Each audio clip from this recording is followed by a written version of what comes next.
We have a lot to learn from animals because they're always in the moment. We as humans are worried about our past, worried about our future, worried about today, tomorrow, and right now. Because we spend all our time worrying, we're not really in the moment living. But to me, how they're living this moment and the next moment happens, then they live it.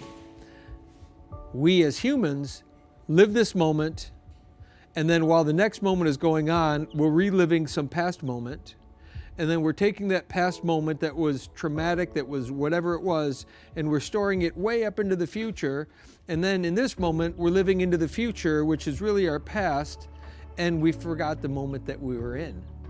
And they show me every single day to live in the moment.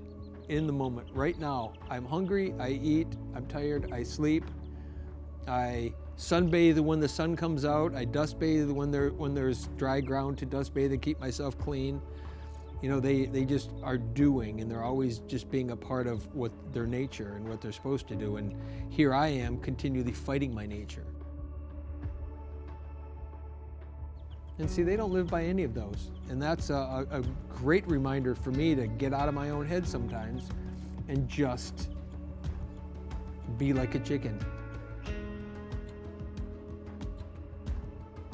You could argue that when a chicken's tired, a chicken takes a nap.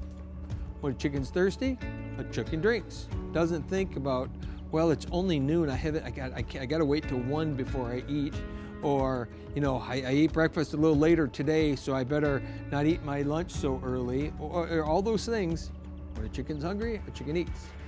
When it's got to poop, it poops. Doesn't matter where it is, who it's on, who it's next to, it's on you, around you, near you, wherever. It just does its thing.